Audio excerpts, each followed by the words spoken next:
नमस्कार, मैं हूं अंशिता। रेल मंत्री अश्विनी वैष्णव एक और मुसीबत में फंस गए हैं। बालासोर रेल हादसे में उनकी इज्जत की जो धज्जी उड़ी है वो तो हुई है, अब उससे भी बड़ा कचरा हो गया है, क्योंकि वो देश के सूचना तकनीकी मंत्री भी हैं और बीच बाजार में घूम रहा है आपका डाटा। जी हां, जनता का डाटा, वो भी कौड़ियों में। आपका नाम, आपका पता, आपका जन्मदिन, आपका फोन नंबर, आपकी ईमेल आईडी, सब कुछ। और केवल आपका डाटा नहीं, संवैधानिक कुर्सियों पर बैठे बड़े बड़े नेताओं का, देश के पूर्व गृह मंत्री का, देश के सबसे ताकतवर अधिकारियों का और बड़े बड़े पत्रकारों का। हम जानते हैं आपको यकीन नहीं हो रहा होगा, लेकिन ये सच है। क्या आप मानेंगे कि मोदी सरकार की आरोग्य सेतु ऐप से डेटा लीक हो गया है? यानी आपने अपनी जो भी निजी जानकारी इस ऐप पर साझा की थी वो सब अब टेलीग्राम पर है। विश्वास नहीं हो रहा होगा, लेकिन ऐसा ही हुआ है। ये दावा किया है टीएमसी नेता साकेत गोखले ने। ये कोई हवाई दावा नहीं है। इसके लिए बाकायदा उन्होंने अपने ट्विटर हैंडल से तस्वीरें साझा की हैं। इससे आरोग्य सेतु ऐप एक बार फिर विवादों में घिर गई है। इस पर आगे चर्चा करेंगे। पहले जानते हैं कि विवाद क्या है और साकेत गोखले ने अपने ट्वीट में क्या दावा किया है। तो टीएमसी के प्रवक्ता साकेत गोखले के ट्वीट के बाद नया बवाल खड़ा हो गया, क्योंकि उन्होंने सरकार के कोविन पोर्टल को लेकर बड़ा दावा किया। उनका कहना है कि कोविन में लोगों ने जो निजी जानकारियां दी थी वो अब टेलीग्राम पर मौजूद है। उन्होंने ट्वीट में लिखा कि मोदी सरकार में एक बहुत बड़ा डेटा लीक हुआ है। वैक्सीनेशन के लिए लोगों ने कोविन ऐप पर अपनी निजी जानकारियां दी थी, जिनमें mobile number, Aadhaar number, passport number, voter ID, परिवार की जानकारी आदि शामिल थी। अब ये सब खुले तौर पर सोशल मीडिया पर उपलब्ध है। ये देश के लिए चिंता की बात है। उनके इस दावे ने खलबली मचा दी।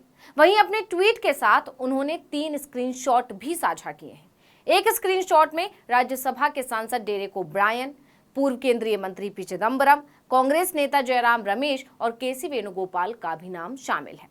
वहीं गोखले ने जो दूसरे स्क्रीनशॉट शेयर किए हैं उनमें हेल्थ सेक्रेटरी राजेश भूषण, राज्यसभा के उपसभापति हरिवंश नारायण सिंह, राज्यसभा सांसद सुष्मिता देव, अभिषेक मनु सिंघवी और संजय राउत का नाम है।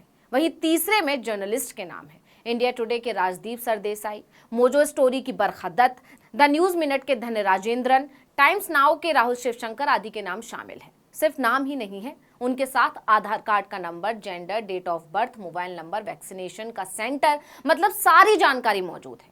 अब क्योंकि सरकारी ऐप से डेटा लीक होने का मामला है, ऐसे में मोदी सरकार पर सवाल तो उठेंगे ही, जिसकी शुरुआत भी हो गई है। साकेत ने एक और ट्वीट में सरकार से सवाल किया। उन्होंने लिखा कि जिसने कोविड-19 टीकाकरण करवाया है उसकी निजी जानकारी इस लीक हुए डेटाबेस पर स्वतंत्र रूप से मौजूद है। सवाल है कि जब मोदी सरकार मजबूत डेटा सुरक्षा का दावा करती है तो व्यक्तिगत विवरण जैसे पासपोर्ट नंबर, आधार नंबर आदि कैसे लीक हो गए?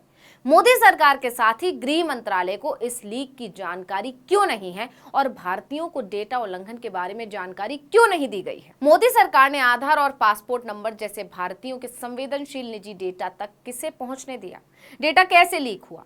सिर्फ यही नहीं, साकेत ने अश्विनी वैष्णव को भी निशाने पर ले लिया। उन्होंने लिखा कि ये गंभीर राष्ट्रीय चिंता का विषय है और जहां तक मुझे जानकारी है इसके प्रभारी मंत्री अश्विनी वैष्णव हैं, जो रेलवे के अलावा इलेक्ट्रॉनिक्स, संचार और आईटी विभागों के प्रमुख हैं। तो कब तक मोदी सरकार की तरफ से अश्विनी वैष्णव की खामियों को नजरअंदाज किया जाएगा? यानी टीएमसी नेता ने सबूतों के साथ मोदी सरकार को घेर लिया है। जाहिर है आप समझ गए होंगे विवाद क्या है। आपका निजी डेटा लीक होने का दावा किया जा रहा है, जो वाकई चिंता की बात है। अब साकेत गोखले के इस दावे के बाद मोदी सरकार के वो सारे दावे झूठे साबित हो रहे हैं जो उसने इस ऐप को लेकर किए थे। आपको याद भी होगा, साल 2020 में जब सरकार ने ये ऐप लॉन्च की थी, उस समय इस पर कई सवाल उठे थे। आरोप लगा था कि ऐप को सरकार लोगों की सर्विलांस यानी निगरानी में इस्तेमाल कर सकती है, क्योंकि ऐप को इंस्टॉल करते वक्त लोकेशन, ब्लूटूथ के ऑप्शन ऑन करना अनिवार्य होता है। इंस्टॉल करने की प्रोसेस होने के बाद भी इन्हें ऑफ नहीं किया जा सकता। सरकार इस ऐप को ज्यादा से ज्यादा लोगों से इंस्टॉल करने की अपील कर रही थी, जबकि सरकार का कहना था कि इसके जरिए लोगों को कोरोना वायरस से बचने में मदद मिलेगी। अगर कोई किसी कोरोना संदिग्ध के संपर्क में आएगा तो उसे पता चल जाएगा, वगैरह वगैरह।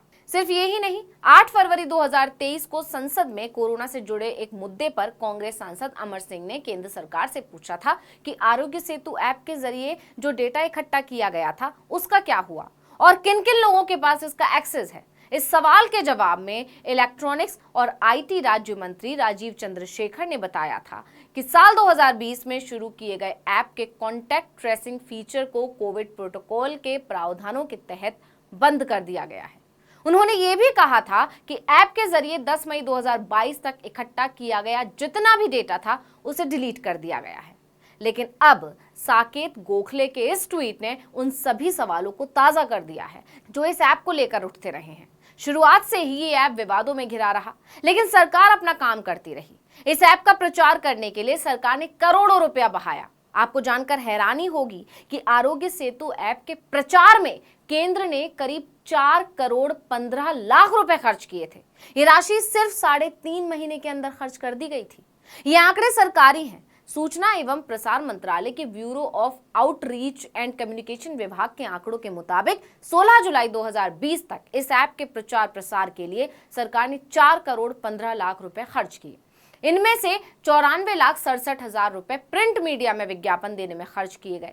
वहीं 3 करोड़ 20 लाख रुपए टेलीविजन के जरिए प्रचार करने में खर्च किए गए। लेकिन अब वो सारा डेटा लीक हो गया है और सोशल मीडिया पर मौजूद है। रिपोर्ट्स में यह भी कहा गया है कि टेलीग्राम पर मोबाइल नंबर दर्ज करने पर जानकारियां सामने आ जाती हैं। अगर किसी ने एक ही नंबर से कई लोगों का स्लॉट बुक किया था तो उन सभी लोगों की डिटेल सामने आ जाएगी। अब आप खुद सोचिए कि अगर ये दावे सही हैं तो ये कितना खतरनाक साबित हो सकता है। वहीं अब तक स्वास्थ्य विभाग और सूचना प्रौद्योगिकी मंत्रालय की तरफ से इस पर कोई टिप्पणी नहीं की गई है। सरकार चुप्पी साधे बैठी हुई है। वहीं सवाल ये भी है कि अगर ये सारा डेटा डिलीट हो गया था, जैसा कि सरकार ने संसद में बताया था, तो डेटा लीक कैसे हुआ? यानी ये मुद्दा तो बड़ा और बेहद ही गंभीर है। देखना होगा कि सरकार कब तक चुप्पी साधे रहती है। इस वीडियो में इतना ही। आपसे अनुरोध है कि YouTube पर हमारे चैनल आर्टिकल 19 इंडिया को सब्सक्राइब कीजिए, फेसबुक पर लाइक कीजिए और कमेंट करके बताइए आपको हमारा ये वीडियो कैसा लगा। आने वाले दिनों में हम और किन मुद्दों पर वीडियो बनाएं ये भी जरूर बताइएगा। ट्विटर हैंडल है article19_India, इसको भी फॉलो कर लीजिए। नमस्कार।